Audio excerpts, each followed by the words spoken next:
Medir el bienestar no es un asunto sencillo, se trata de un concepto sumamente amplio. Difícilmente se puede decir que hay un nivel máximo absoluto del bienestar, aun en las sociedades más desarrolladas. El bienestar está determinado históricamente por el grado de desarrollo de la capacidad productiva de las sociedades y por la manera como la sociedad distribuye y consume los bienes y servicios producidos. El primer problema que hay que resolver es seleccionar un conjunto de indicadores que permitan captar las condiciones de vida de la población y hacer comparaciones entre los niveles de bienestar de distintos grupos sociales. Existe un problema en la identificación del conjunto de necesidades humanas que interesa medir y en la selección de los indicadores que se van a utilizar para evaluar dichas necesidades.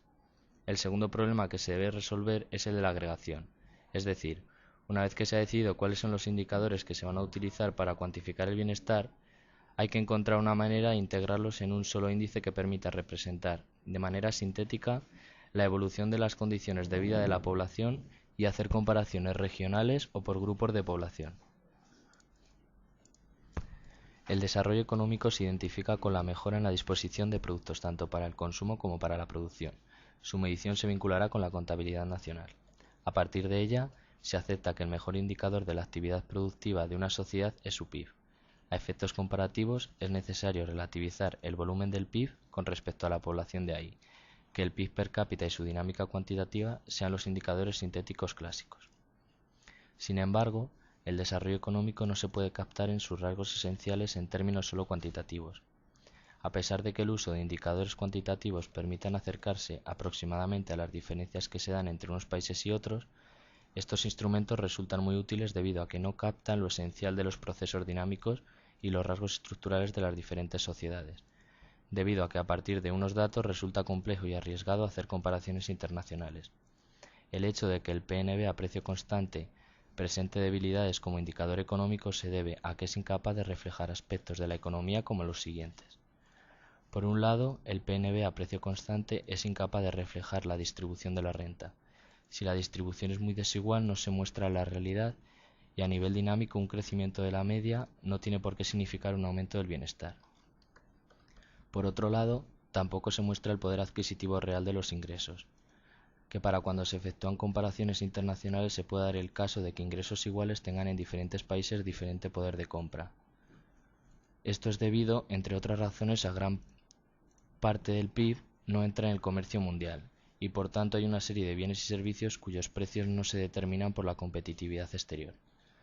Por último, la contabilidad no toma en consideración los efectos externos de la producción, que suponen un malestar a restar al bienestar proporcionado por el PIB.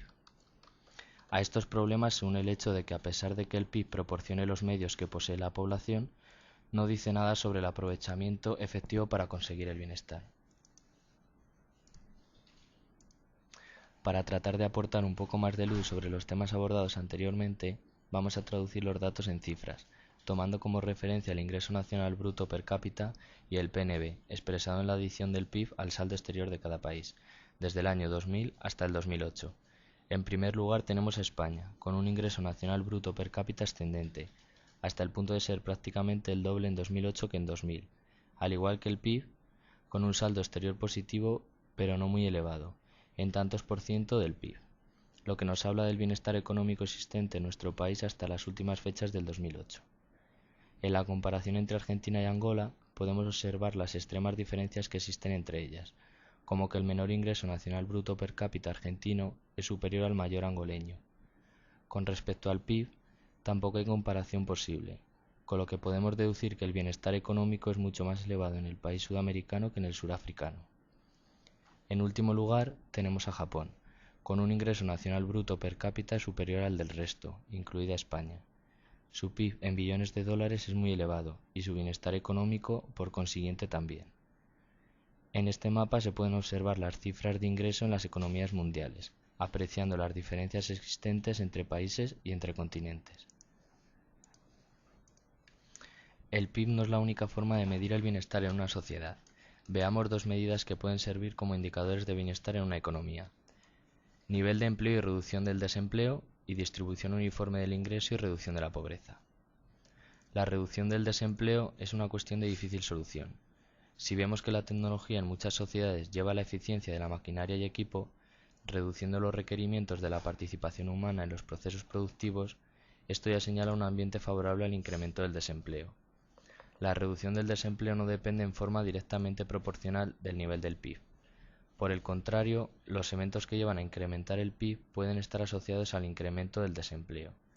Un ejemplo fue la política macroeconómica empleada por Alemania tras la Segunda Guerra Mundial, que permitió en un plazo de tiempo más o menos reducido llevar a Alemania a un bienestar económico aceptable. La reducción de la pobreza es deseable. No obstante, esta finalidad escapa a la naturaleza del fenómeno económico. Las teorías del desarrollo se ocupan de la reducción de la pobreza.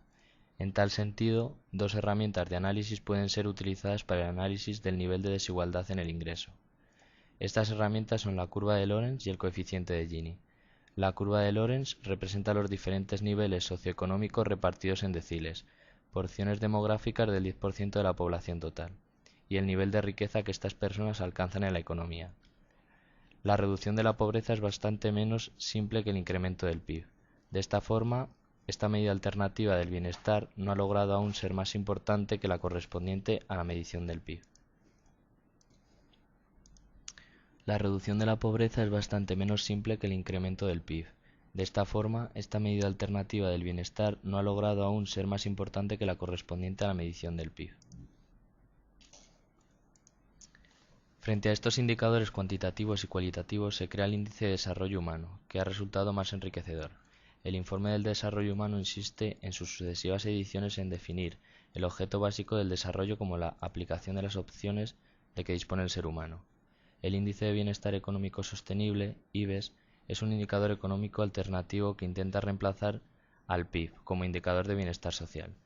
El IBES se evalúa mediante técnicas similares, pero en lugar de contabilizar los bienes y servicios de la economía, contabiliza por un lado el gasto de los consumidores, la utilidad aportada por el trabajo doméstico, y por el otro lado, descuenta el coste de las externalidades asociadas a la producción y el consumo de recursos.